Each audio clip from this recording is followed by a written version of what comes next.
Posse. Thank you so much for being here on Weekly Dose of Dano TV, sharing an hour of your time on this Thursday night to hear all about the great works and golden nuggets that Paul Asplund is going to be sharing with us today. This episode is going to be very not serious because we always like to keep it light and fun. But there's a lot of information that you're going to need here in order to really be successful in life and to hear about some of the things that's going on in the entire world. So, Paul, thank you so much for being here. What do you have to say to the Positivity Posse before we get started? Great. Dano, thank you for having me. I'm so grateful you reached out. I'm so grateful to be here, and I look forward to learning more about what you're doing and meeting your posse. Definitely. Everybody to my Positivity Posse, you better welcome Paul with open arms because he's doing a lot of great work when it comes to homelessness, helping the less fortunate, and everything. I don't want to give it all out right now. So stay with us for this next hour. You're really going to enjoy it. And now it's time for another episode of Weekly Dose of Dano TV. Thank you, everyone, for being here.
Let's go. I'm so excited for you guys to be here for today. Thank you so much again for being a part of the Positivity Posse, whether it's following Weekly Dose of Dano TV, sharing, liking, or even just giving a phone call after the show to say, wow, that was one of the best things I've ever seen. If you've ever done that, thank you so much. I really appreciate you. And if it's your first time watching live or on the replay, be sure to follow us on Weekly Dose of Dano TV or Dose of Dano on some other platforms as well. You'll find it. Trust me, there's a bunch of content to find on here. So thank you for being here. And in the beginning, we got to share our time together with the Positivity Posse. And today we're going to be talking about adapting to change. And I feel like it's very fitting for what we're going to be talking about for today.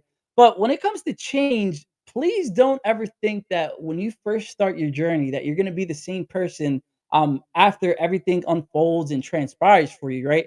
Because if you're asking to, become a millionaire or be very successful, there's a lot of things that you're going to learn about yourself that you might need to change and adapt to in order to be that person that you want to become.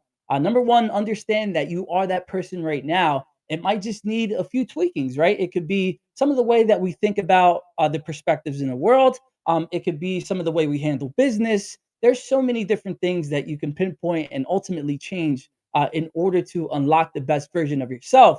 But don't ever think that, there is no room for self improvement and that you are just going to magically happen and things are just going to unfold for you, right? Yes, they will, but there's certain actions that you need to change. If you want to be somebody who is, very punctual or you want to, get professional business, you're going to have to change some certain things. If you're not, very punctual with the way that you answer emails, or if you're not taking care of your physical body, then those are some of the things that we need to change in order to unlock the best version of ourselves.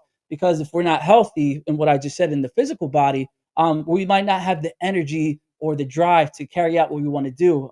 If we are late to answering emails, like I just said, maybe people are not going to want to work with us. So we have to understand that what we do in small things, we do in all things. So we have to make sure that we're doing our very best to always level up and to be the most, I guess, efficient or optimistic person that we can be. And that's in all facets of our lives. So, like I said, I'm just very excited because that's been the things that I've been learning about myself. I'm not the same person that I am at the beginning of this year, even though the year just started, or even, when we started Weekly Dose of Dano TV.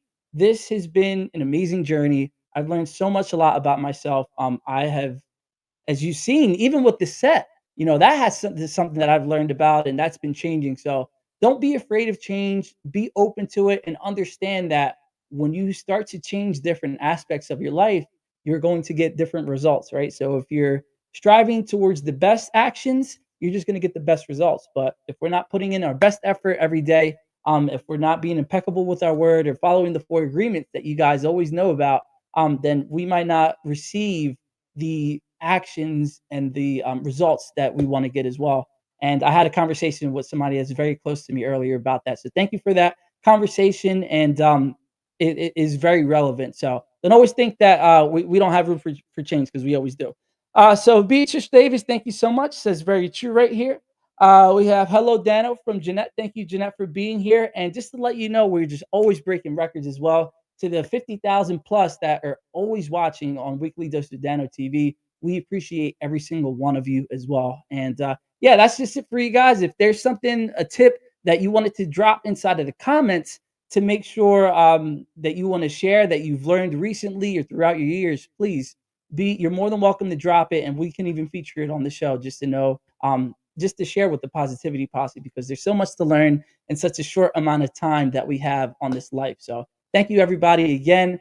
Paul is absolutely amazing. He's going to come on to introduce himself because there's so many things that I could say. His resume was really, really long, and I don't want to bore you with that. I want you to hear it straight from the source as well.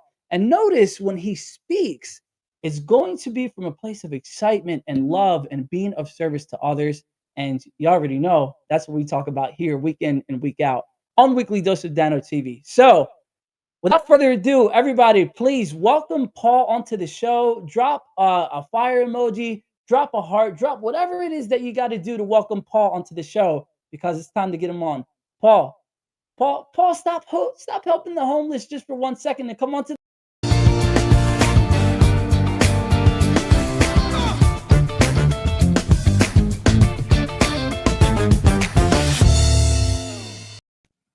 Oh, I'm not Paul. Here he is, right here. As Hey, much as I Dano. want to be. Paul, thank you so much for being here. How you doing today? I am good. Thanks, Dano. Thank you for having me on, and I really appreciate being here. Man, I'm really excited to hear more about your journey. And to everybody else that is just chomping at the bits to get to know you, can you just do a brief introduction about who you are and what it is that you do? Sure. Regular guy, grew up in the Midwest, ended up homeless when I was a kid in my 20s. That resolved. I went on, had a whole career and a life. And in my 50s, I started on the board of a small nonprofit, and I fell in love with the work. We were giving showers out on the streets in San Francisco, and it was revolutionary at the time. There was nobody doing what we were doing. And I started working out on the streets, and I have stayed out on the streets ever since. So it's gone on 10 years. Delivering direct services to people who are suffering, living on the streets, unhoused in their cars, and I'm having a great time. I'm one of those people who never knew what I wanted to be when I grew up. And it was when I walked into this work that I discovered what I was supposed to do. And I love that. I love I that love. that's where my life has brought me. Oh, I love that so much, everybody. Do you see how many different avenues we can take it here on Weekly Dose of Dano TV? But Paul, I kind of want to talk about what you just mentioned about how you needed to go through certain things in your life in order to find what your purpose was and to figure out who you were as a person. So this is going to be a loaded question, but it's a great way to start. How later on in your life, because maybe there's somebody that's watching right now that's going through a tough time, how were you able to take that tough time that happened to you and turn it into a positive source to be of service for others? That's like the $64,000 question. I mean, that's a show from when I was growing up. When that was a lot of money. It's now millions, I think. But um, it was the I I never valued what happened to me. I was told that there was a point where I was talking with somebody, I had a spiritual advisor for a long time, and we were talking, and I told him all of these things, all of these, like, I was so ashamed that I'd been homeless. I mean, why would you know? I had every opportunity. I just fell flat on my face, and I told him that, and I was afraid to tell other people that because I knew they would judge me. So I Mhm. never talked about it. I talked about it inside my small circle of friends, but I never talked about it. But when I told him, he said, I promise you that your deepest, darkest secrets will one day be the most powerful tools you have to help other people. Now, those were very nice words to hear, right? At the time, they didn't mean anything Yeah. because I was in my 20s, right? And I was just like chomping at the bit to go and have my life and do all my stuff. And he said this. He said, go out, have your life. You don't need to work in this world. You don't need to do this. You don't owe anybody. Go have the life you were meant to have. So I went out and I had the life I was meant to have. And at the at the end of this whole journey of I just had lots of different jobs. And I mean, I'm one of those guys, like 8 different careers, 20 different jobs. They call it an actor's resume. I've been all over the place. But it's that at the end of this, or when I was in my 50s, I'm living in San Francisco and I'm stepping out of the door every day and I'm walking over people who are sleeping on the streets. That was just the norm. I lived right at Ninth and Market, right across from the Twitter headquarters. Mhm. And it was it was eye-opening to me because I knew that homelessness existed, but it had never been so present in my life, right? Mhm. I had known people who had recovered from homelessness like me. And 80% of people do, right? 80% of people who lose their housing, who experience homelessness, recover from it, and it's usually economic. It usually happens within 6 months. You get a job, you move out of town, you do whatever, but you're back, right? But to see the people who were just chronically unhoused and to have a Mhm. chance to work with them. I was on the board at Lava Mae. I was on the board of a music group, and I was working with this music group. We were doing a 12-week program with Hospitality House where we were teaching people living on the streets about music and having them Mhm. perform and having them ended up being a concert. We gave a public concert and it was amazing. One of the guys living out on the streets had a master's degree in piano performance, Mhm. right? Who knew? And he sits down and he's amazing. So I was open to whatever happened. I read something in the paper about this woman, Donise Sandoval. She said, it's not the shower that makes the difference, it's the dignity. And Mm. light went off, right? Bells, lights, whatever. And I wrote to her and I said, the guy who you're talking about who took a shower this morning, I'm that same guy 25 years later. Wow. That's my story. Yeah, and it's And an incredible story too because not only did you have the confidence and the self-awareness or just that inner drive to change your life, you're helping change others as well. And a lot of people don't understand, or maybe I don't even understand, and you can let us know right now, what goes or what are the root causes in, underprivileged neighborhoods or the homelessness. oh, So can you say that your initiatives and your programs help target those root causes of what leads to homelessness. So can you let us know? Maybe we might not be informed. What are some root causes that lead to homelessness? sure. First, thank you for that question because it's an important one. And I got to start by saying I'm not an expert. I did not go to school for this. I'm not a government. Haven't done the studies. I haven't. I just worked out on the streets, and I started to inform myself as much as I could. But here's what I know, right? And I just share what I know. The United States is short about 4 million units of housing. The couple studies that were done over the past couple of years, it said, what do we need? What's the actual need? And it was around 4 million. That came from I think the Rand Corporation and maybe HUD. And they said that, but here's a problem because we haven't built those 4 million units. We have compressed our economy. We've Mhm. actually stopped growth of families, and stopping growth of families created problems. So we put people who needed a 2 bedroom apartment into a 1 bedroom apartment where they're sleeping in the same room as the baby, right? Mhm. So if we build, and they used the Bay Area as an example, if we had built 500,000 units of housing in the Bay Area, they would be filled the next day at market rate. It would do nothing to stop the lack of affordable housing. And that's part two, right? It would do Mhm. nothing to stop the lack of affordable. It's so compressed. The market is so compressed. The need is so great that it would immediately be filled with people who want to expand their families. Mhm. So building our way out of it is really tough because Mhm. it takes time, supplies, people, and a lot of money. In LA, right now, it costs between say $700 and $800,000 for every one bedroom unit that is built in the county. What? Yeah. So if you've got Wow. $1 billion to build houses and you're spending nearly $1 million on each one, you don't get a lot of houses. Yeah. And this is a problem, right? Mhm. Things cost, and there's all the costs of. So building our way out is going to be extremely expensive and take a long time, and we don't have housing for people.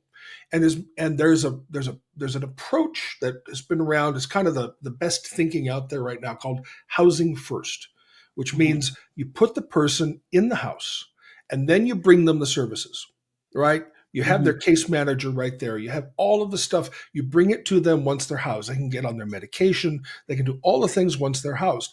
This is the most beautiful, compassionate, wonderful approach. But if there's no housing, it doesn't work. Yeah. So in LA, and I think around a lot of different places, we built a whole system based on housing first without any housing.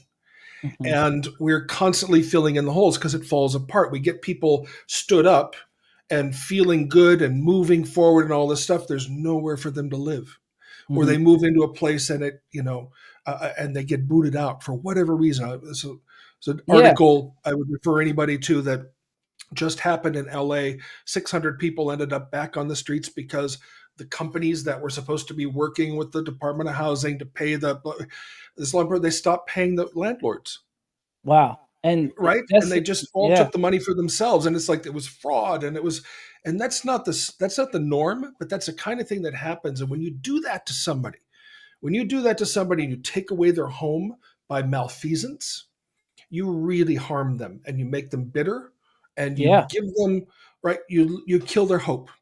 Yeah. So this is a problem. We've continuously been failing, and we have Mhm. killed hope. People Now who are on the streets don't have any hope of coming back. That's probably the biggest reason that people fail, right? And now I have Paul seen this over and over. Sorry, yeah. I know you're trying to ask me a question, but yeah. No, yeah, you're passionate about it. I totally get it. But a lot of people, these are just one side of the coin, right? There's the other side as well. That you've been providing to people, and it's long-lasting solutions. So to everybody that's watching this, we don't want to get them discouraged or lose hope to say that it's inevitable that people are just going to steal the money. But that is a side of it. But you are providing long-lasting solutions, not just to make a quick buck, not just to help somebody for 6 months and then they'll go right back to the street as you were referring to the study. But what are some long-lasting solutions that you have provided that other people can maybe take the template on in another part of the world, or maybe in an area that they are seeing being affected by the homeless solution? Yeah, thank you. That's so anything is better than nothing. Anything you can do is better than nothing. I work with people tonight after you and I are done. I'm going down to Hollywood to do the homelessness count. Right, there'll be a couple hundred volunteers out on the streets from, I think it's 8 to midnight. We'll be counting all the people who are staying on the streets in Hollywood proper. This is an annual thing that we do. It's very important because it's how we know how we're doing. Right, we can talk about how many people are housed, and in LA, 230 people lose their housing every day. 80% of them get housed again within 6 months, but 230 people a day, 80,000 people a year arrive on the doorstep of all of our social services, and they're overwhelmed, right? Mhm. So the people who we thought would fix it, the government, the social service, all those, they're lovely people. They're the best kind of people you're ever going to meet, right? They're overwhelmed. Mhm. So the response we need is you and I and all of your positivity posse and everybody who they know, and we need to all get involved somehow. And I mean, somehow to whatever you're comfortable with. If you want to come down to Hollywood and walk around on the streets in the dark with your phone and count people sleeping in tents, welcome. I'd love to have you with us, right? If Mhm. you're not able to do that, if you can give a donation to your faith organization, your church, your community, your local homelessness, whatever, give something. $5. Give a hygiene kits, with shampoo and toothpaste, and hygiene is such a problem when you're living on the streets and you don't have access to a bathroom or a Mhm. shower, right? A little bit of soap and a toothbrush, and that does a lot to maintain somebody's dignity. But get involved, do something. I think people are overwhelmed and feel that they're going to make a mistake, and Mhm. that it's such a huge problem that no matter what they do, they're not going to fix it. And that's true. You are not going to fix it, but we Mhm. are going to fix it. Yeah, That's and the Paul, only thing. Yeah.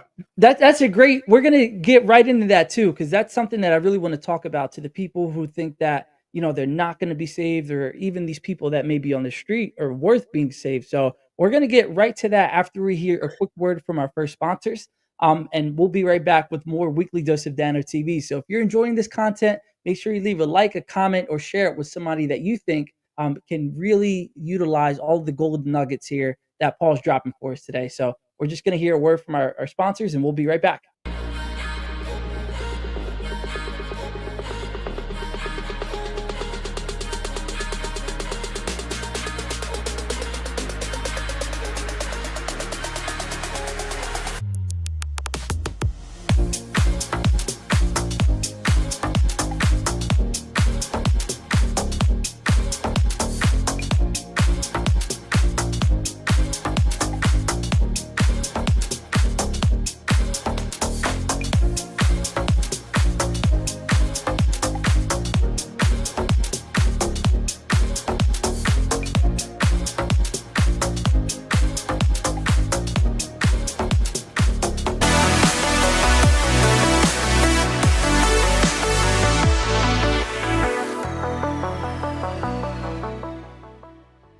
So, everybody, that was our first sponsor, the No Strings Attached e-news site. Go check them out. They have some great content flowing on their websites. And if you needed some extra coverage or maybe some extra press for your endeavors or your personal agenda or whatever it is that you need, they can help you out as well. So go check out the No Strings Attached e-news site. And thank you for being a sponsor of Weekly Dose of Dano TV. We really appreciate it. And these sponsors and you guys and everybody else is what keeps Weekly Dose of Dano going, to have these positive, encouraging, and learning conversations that we have. And today we have Paul.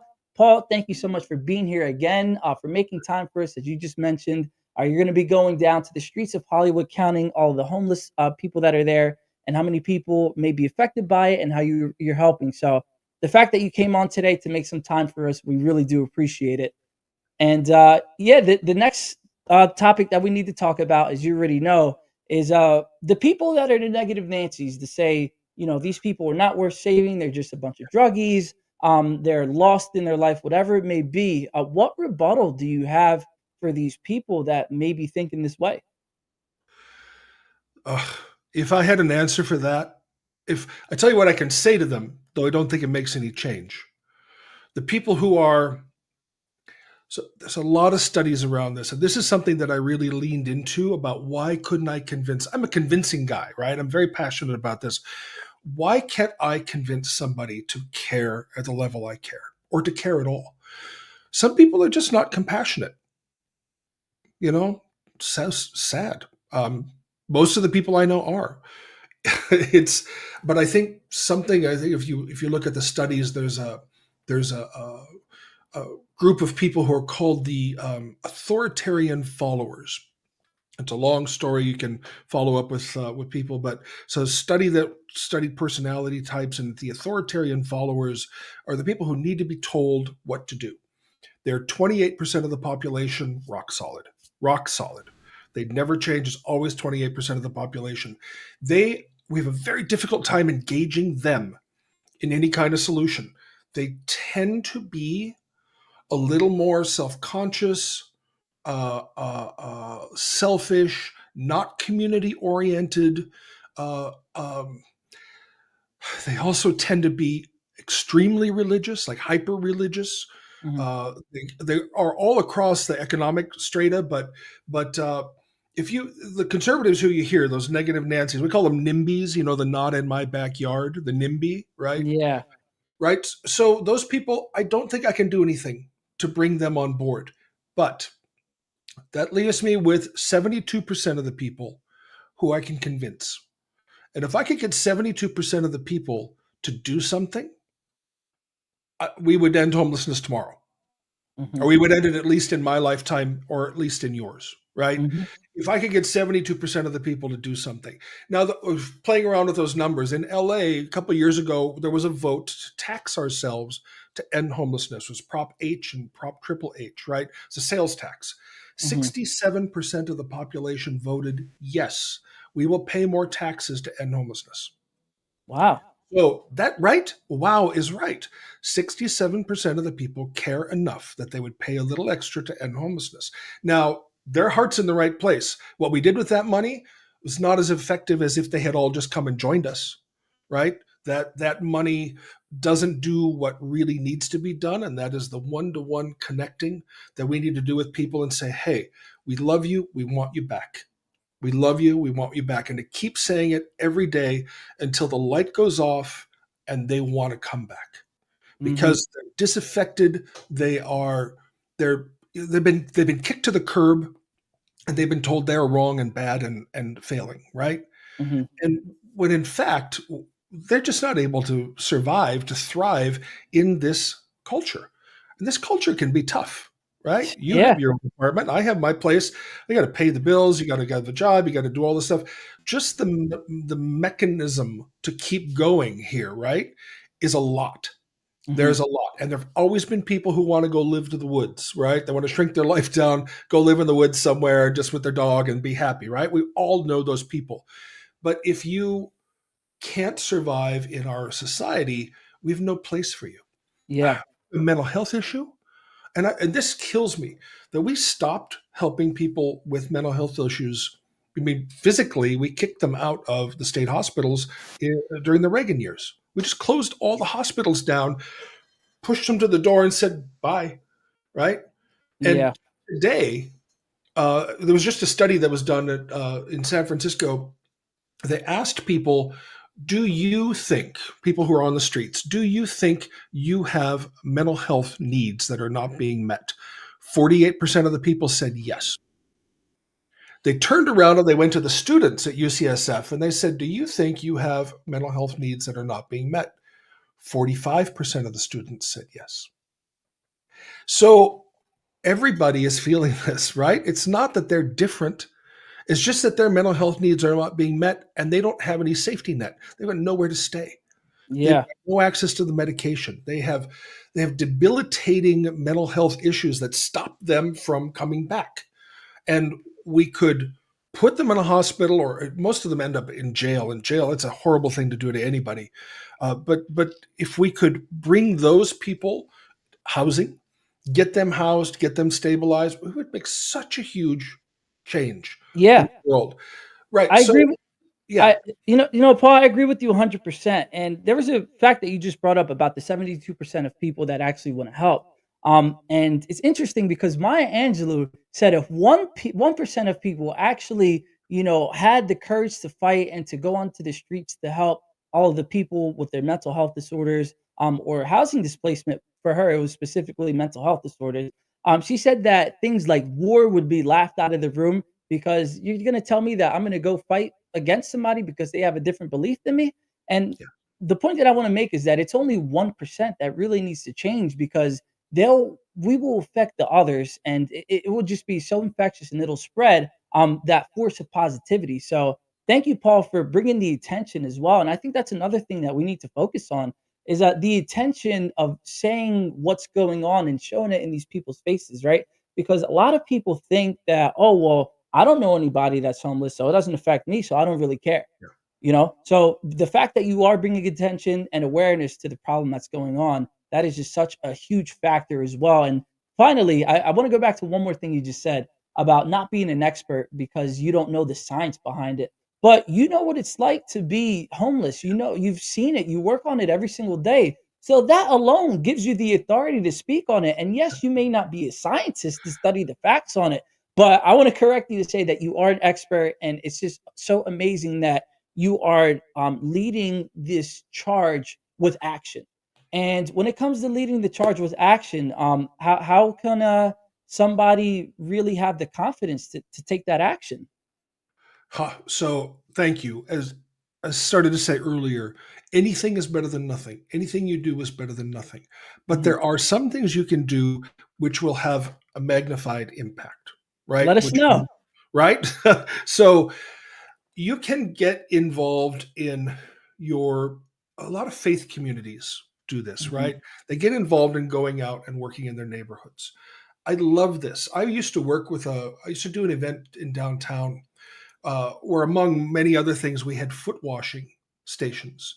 So we would set up 40 chairs, tubs. Dr. Bronner's gave us some nice sachets of their lavender I soap, and love them. I actually have their soap here. yeah, I love their stuff too. So we would get people, and they would come from the faith community to wash feet, right? How important it is to, and I'm not saying you need to go out and wash people's feet. But I'm saying if you can humanize a person who is experiencing homelessness and mental health breakdowns and all these, if you can humanize them and realize they're also human beings, right? Then you have overcome 90% of the reticence. That Mhm. reticence to be like, how do I approach this person? How do Mhm. I step out of this? Just changing your mind, just changing how you see them will change how you act, and it will change how your children act. It will change how your friends act. It will change how your neighbors act. So that is humanizing. And I'll tell you, there's an upside and a downside to that. I know you're all about positivity, but let me tell you what happens when we don't. When we don't humanize people, I think, and this is something I do a little bit of reading on. This is a pathology. This is a pathological thing. When we can walk by somebody who's suffering and Mhm. not register, like, just can't see it, don't see it. When we're doing that, we're actually harming ourselves. How We are so? shutting down the mechanism that we need in order to operate, and that is the sense of community, the sense of love that flows through us from Mhm. whatever you believe flows through you out into the world. When you shut that off, when you start to meet that out and play God with that kind of with that responsibility, I'll say, to take care of us, our fellow humans, when you shut that off, you're harming yourself. And the more you do that, the more harm you're doing. And if you teach your children to do that, you're harming them. And this is, I see a very obvious path that people go down where they start to shut that down. Sometimes because they're so sensitive, it's so painful to experience. And we deal with this all the time. It's called secondary trauma. I have had employees just leave. I've had to take breaks from the work because when you see this much suffering, the suffering is that's secondary trauma, right? Some Mhm. people are extremely sensitive to that. They cannot withstand it. And I invite them to not go out in the streets and do that work. Do something Yeah. from home, right? But it's this changing your mind first. Lava Mae, who I worked with, sadly no longer around, but really an amazing organization. Their mission was to change the way people see and respond to those experiencing homelessness. Mhm. Education, right? Think about it. Look down in your heart and say, is this my responsibility to share all the good things that are in my life? Or is it that I deserve all these things and I'm just going to keep them for myself? And if I think people really look deep inside themselves, the answer is there. You may have Yeah. all sorts of excuses for not doing it, but the answer is there. You've got to do this. Now, the benefit of doing this is that you become selfless or more selfless. I know you've talked about this. Was it service before self or service without self? Oh, service above self, actually. Service above self. Okay. Service above self. I love because it's that you don't need to do it 100% of the time. If you were a saint, great. You could do that 100% of the time. But if you can do it 1% of the time, to go back to Maya Angelou's number, Yeah. 1% of the time, if you could do that, you would make a change in the world, and that would be fantastic. Yes, yes, I agree. And it's about taking that first step of action and seeing where to go. A lot of people just don't know where to start. And like with Paul said, look in your own communities because there might be Yeah. something that's going on that you don't even know about. There was a gentleman, his name is Mario Parti. He runs a community fooding and clothes pantry to help the same demographic. And when he came on, he was talking about his experience. There was somebody who was living down the street. It was the woman who was recently divorced, and she actually couldn't keep up with the bills or their payments, and everything was going down. And that story was absolutely incredible. But he says that he learned that it's happening right in our very own communities, and maybe even somebody that you know that's not being vocal about it. So go out there and Yeah. actively seek how we can make that change. And Paul, when we come back, I want to touch on one thing that you just mentioned, and it was about refilling our own cups, so to speak, not literally, right, filling it with Yeah. water. Yeah. But how can we kind of find and reignite that drive after it may have been, zapped, or you've been experiencing that secondhand trauma? So we're going to hear a word from our sponsors really quick, which is Great Success. If you have any students out there, or your kids maybe in school, they need some extra tutoring, please reach out to Great Success. You're going to hear more information about them. But Paul, I want you to ponder on that just for this next minute or so, to hear about how we can refill our own cups. Maybe it may not be experiencing through secondhand trauma, but just stress that we may be experiencing on our everyday lives. So here's a word from Great Success, and we'll be right back with more Weekly Dose of Dano TV.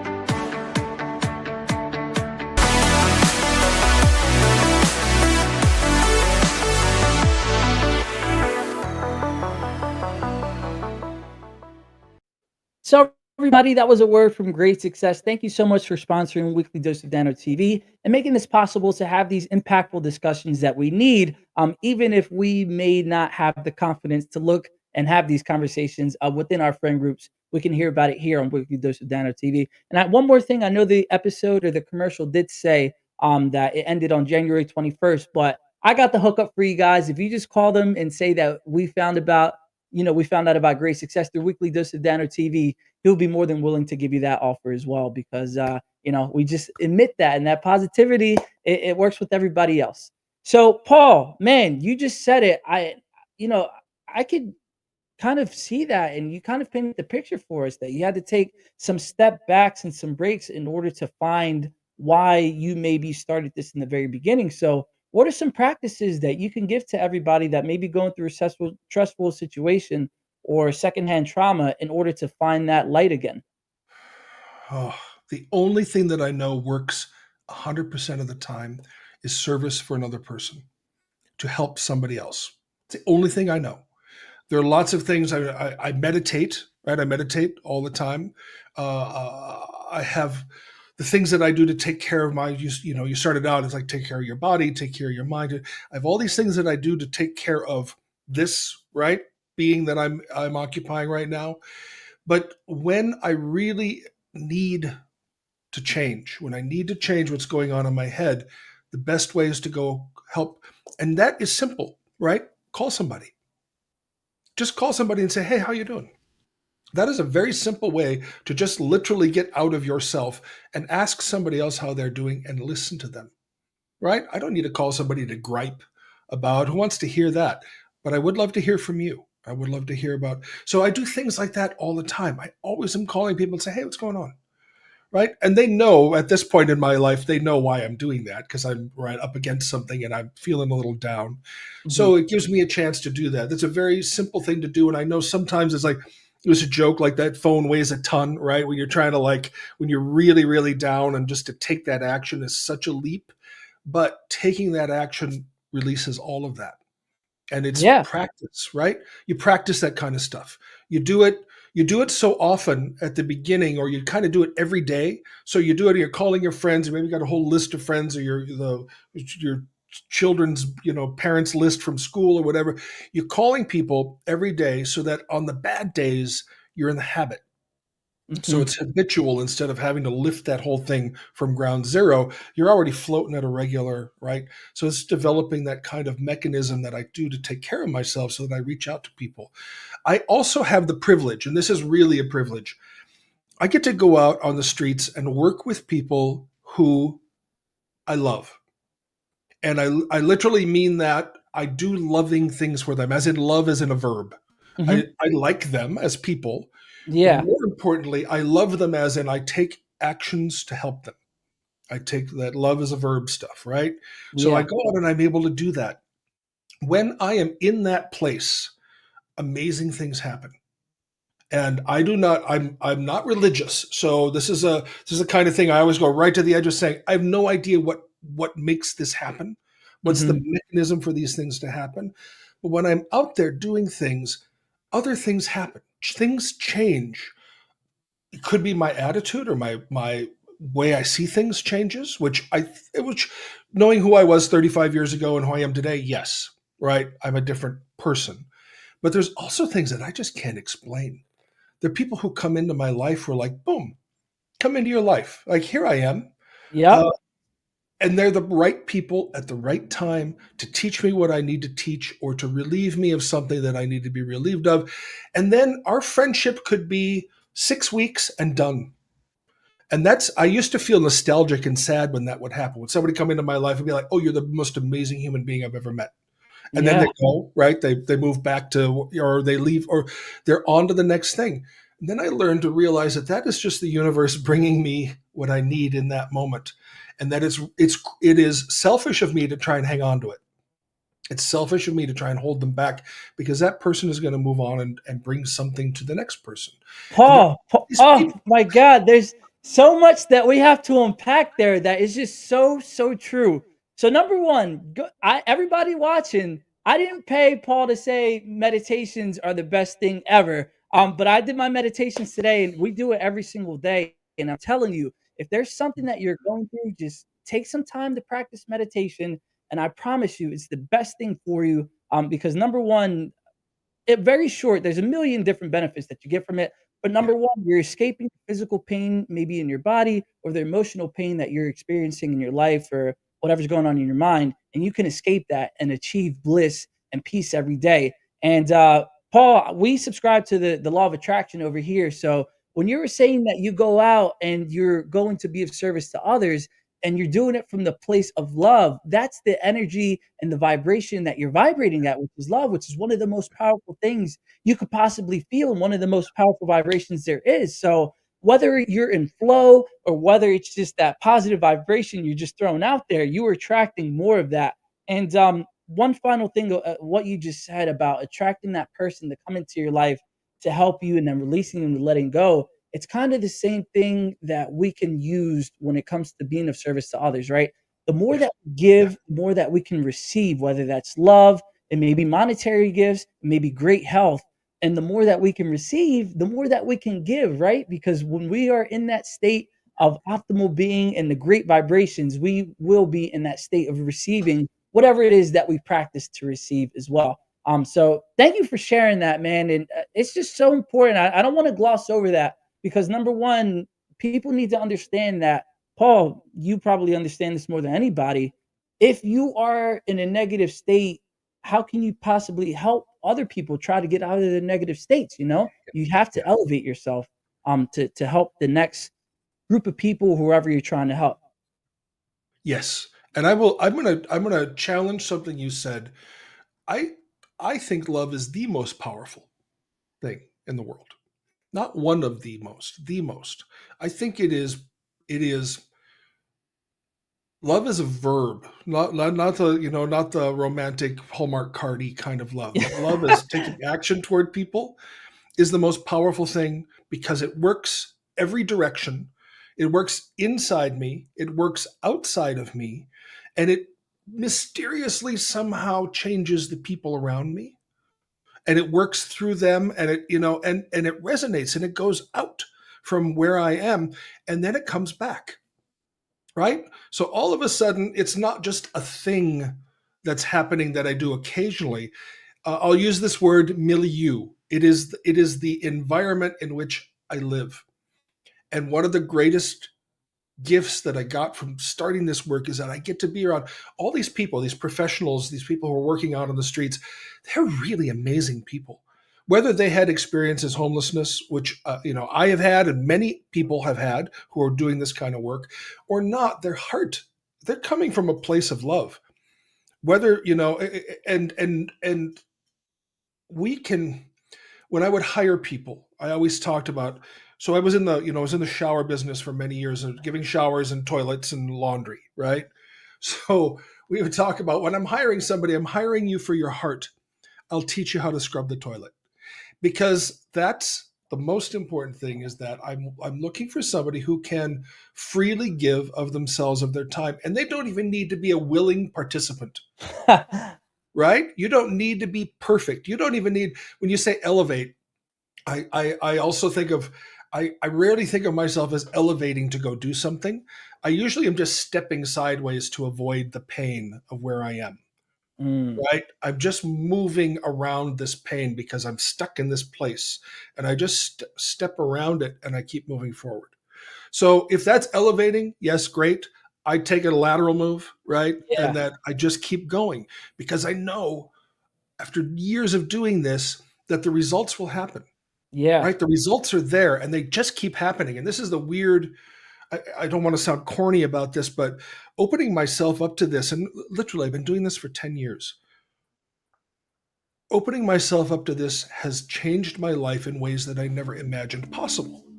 Has mhm, brought in things that I just never imagined were possible. I did not know life could be like my life is today. I was happy with my life 11 years ago, mhm, right? I was happy. I was living in a fancy apartment in San Francisco, and I had no idea what this life would be, right? And this yeah. life And beyond. the life of service to others, and this is what we do here on Weekly Dose of Dano TV.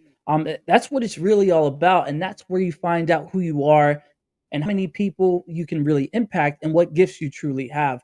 So Paul, we are going to hear one last word from our sponsors, Sure. and we'll be right back because there's some great things that we need to touch on. One of those things is when it comes to choosing a life of dedication and service to others, we have to follow what we're passionate about and not who we want, or not fall into the traps of what others want us to be, but what we need to do in order to follow our own passion. So I'm going to leave you with that for another minute. I told you no freebies, but for some reason you just keep getting them, but that's all right. I'll give you some more time to think about it.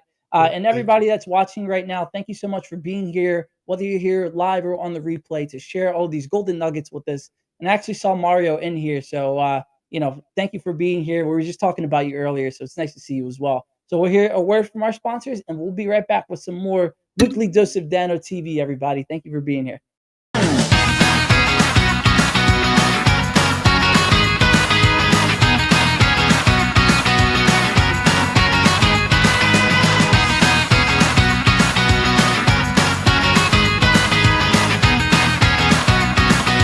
Takes a village about keeping our families together.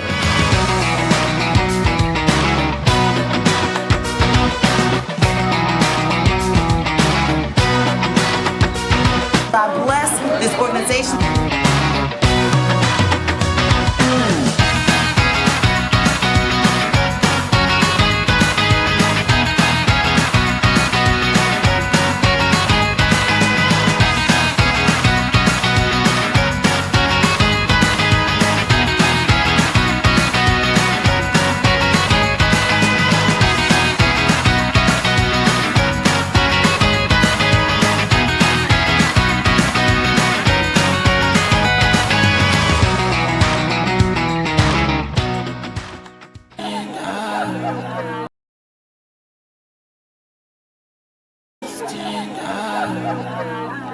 As a voice in all of the nations, we all need to stand up, as a voice in all of the nations. This song is a dedication to every single country in the world, maintaining all the water that we have. Let's know so for the we come for. Make sure the water is clean. Prevention is better than cure. A lot of lives being lost.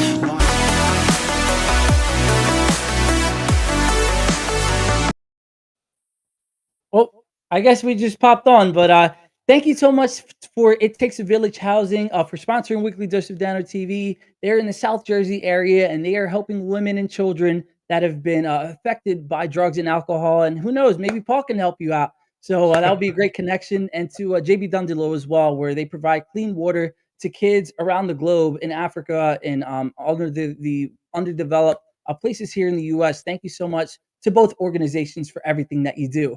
So, Paul, man, you just touched on something that's so important, and we only have a few minutes left, and we have a few more questions. But when Okay. it comes to leading a life of service and actually following your passions and doing what you want to do, how do you take that leap of faith? Because you've done it, and we need to know what it takes to live that life and to take that leap. Oh my gosh. Okay. So I I I encourage everyone to try this, but I know that there are my life, the considerations of who I needed to take care of. I don't have kids, right? Don't have kids. I'm not going to have to provide for a family. I understand that I am free to move around the world and do things, right? I've enjoyed that freedom, but there is it for me. It's not a matter of taking a big step. It's not a matter of taking a big step. It's for finding, and like, even I didn't even know this was my passion, right? So for me to intentionally have gone after this as a passion would have probably not worked. I stumbled into this, but stumbling into this was intentional because I kept putting myself out there. I kept looking for ways to be part of something. And I kept showing up. Like, I'm kind of civic minded. My family was civic minded. I volunteer for stuff. I do things like that. I show up. I was in a couple faith communities. Show up. I've traveled to Bolivia and worked there. I've done these amazing things where I just keep meeting amazing people. I bring them into my life, and I kind of feel like, okay, what's next? What's next? What's next? Often I would just have to go back to work, right? I worked in film for a long time, so I'd go work on a movie, and then I'd be done, and I would go do my thing again, and then I would have to raise money so I don't become homeless myself. And Yeah. so find your way, but know that finding your way is also the way, Mhm. right? It's not, you're not trying to get to an end point. You're trying to step into a stream that you may be standing next to watching, right? Or hanging on to what little things you've been able to get in life. You're kind of hanging on the banks of the stream, right? Occasionally just let go and let that stream take you where it's going to. And you may grab on again because you get scared. We all do, right? But that stream is there for us. That's what it's about. And everybody else is in that stream to some degree, right? So it's Yeah. like, join it, and then join it too as much as you can, because it's Yeah. that those moments are going to make a difference in your life. Wow, and, Don't make I've never heard mistakes. it explained just so gracefully and beautifully. Like you said, the stream is always there. There's some people who call it flow, some people who call it the vortex, but whatever it is that you believe it to be, it is there waiting for you, just for you to go and just dive into it, and surrender into whatever it is of the life of gratitude or the life of service that you're meant to live. So Yeah, Paul, what can we expect from I'm gonna share your website as well, if you don't mind. great. And No, please. what are some things that we can look forward to from Paul, maybe in the near future, 1 year from now, however long the vision is for you? Sure. Let me talk about a year ago.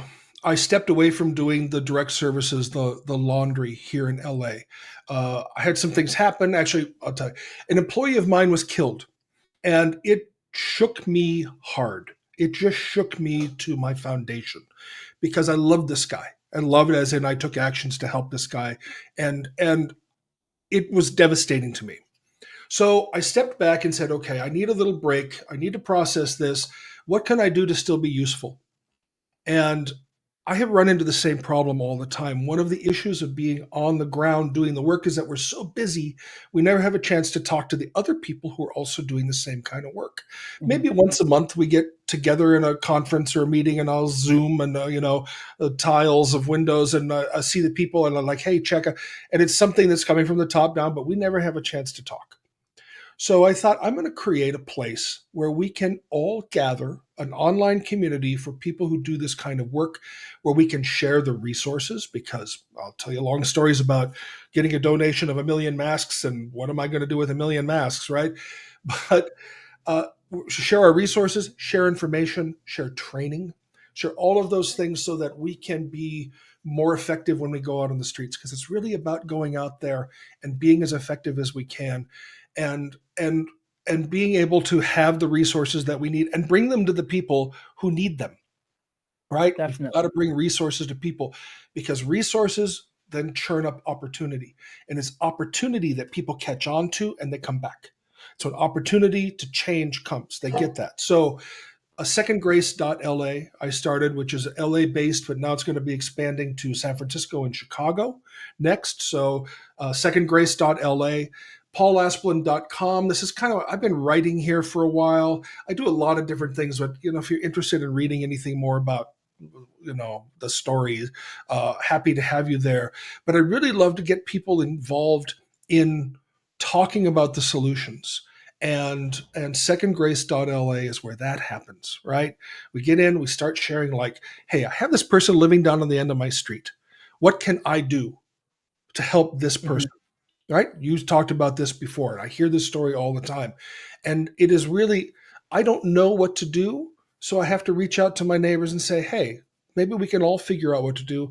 And here's a place where there are the resources, where I can just find out what's around me, who I can talk to, who might have more experience than I do, and build that community. Because also the community of us, you and me and all your viewers and all the people I know and that community is what will keep us all alive, right? That And is so without true. keeping us alive, it will help other people, because they'll want to join this community. They'll keep coming and coming, and there's infinite room.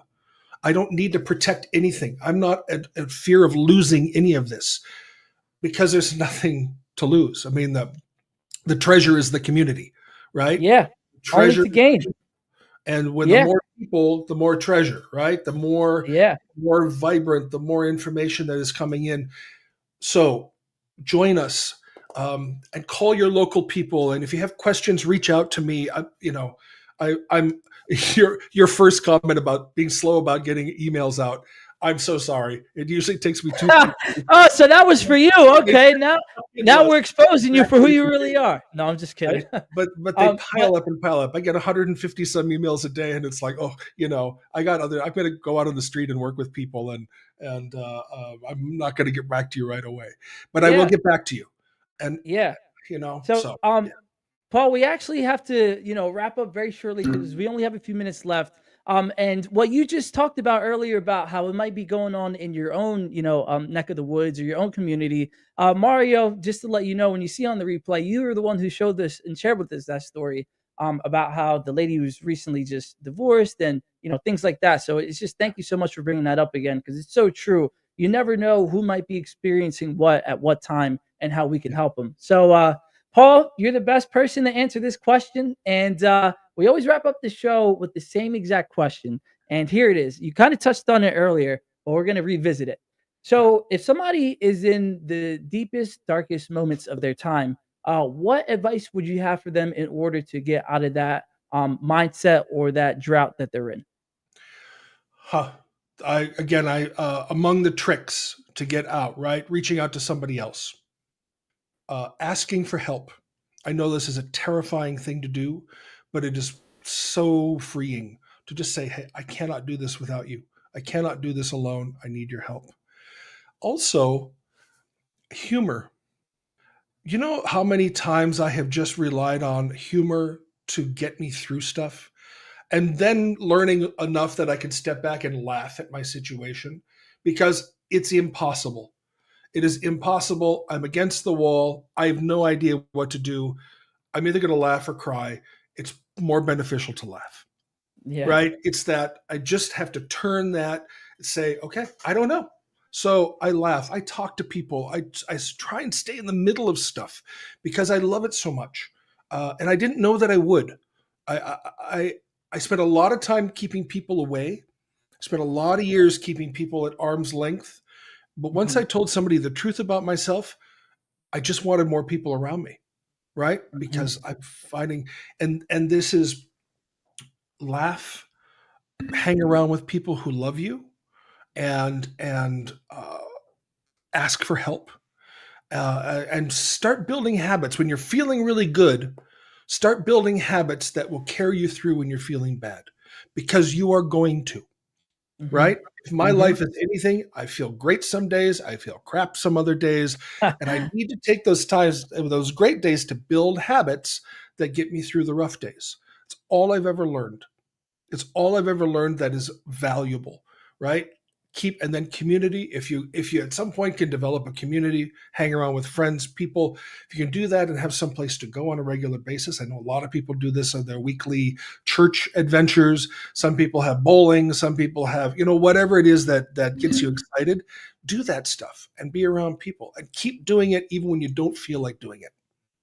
Lovely, perfect answer. I agree with you 100%. There's some things that recently I had to cut out of my life because I didn't feel like it was serving me. But it was, one of the things, just as a quick example, is in X, that's formerly known as Twitter. Right, Um, right. Man, that place X is just filled with a lot of pornography and just negative videos. And I kind of made this excuse to myself that I will be watching sports programs and I would be like, oh, I wonder what everybody's saying about this athlete. So then I would go on and look at it, and then it would ultimately lead to the things that I just said. Yeah.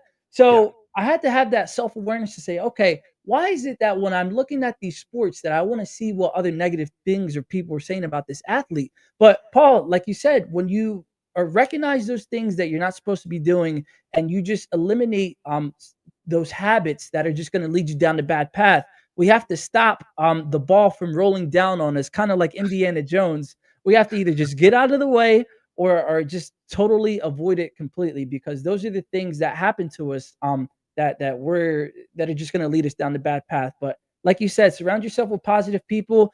There's so much great content out there to lift your spirits. Like Paul said, whether it's the church or religion or being of service to other people, or even content like you just saw tonight on Weekly Dose of Dano TV.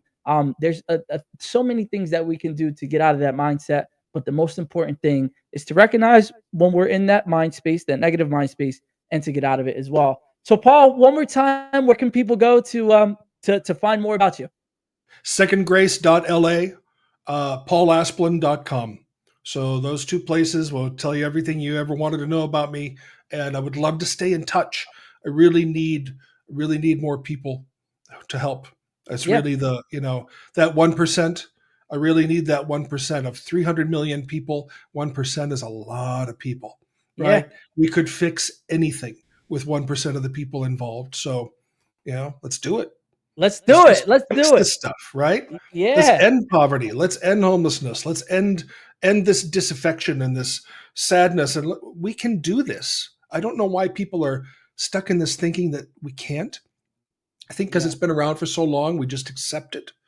But the fact of the matter is, we can change it. We could change it again within my lifetime, definitely within yours. Yeah, Uh, if definitely. we And just it's show up, all we that's have to it. do is show up. And Right. it's like you said, if we could do it for, racism and segregation, we could do it for other things as well if we all come together as one.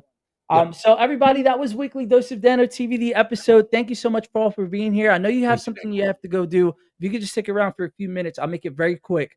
Great. And No just worries. to let everybody know, next week we have Jacqueline Murphy coming on. She is a very, very big time actress. Has been in so many great things like Law and Order, and all kinds of programs. So come on to hear more about her story next week. And I'm very excited. Paul, thank you so much for being here. And to my positivity posse, you guys are lighting it up in the comments. So I know you're feeling this. Make sure you like and share with somebody who may need to hear this. And that was our episode this week. So everybody have a great, safe weekend. And I will see you next week for another episode of Weekly Dose of Dano TV. Thank you again, Paul. And everybody have a great weekend. Peace. Thanks.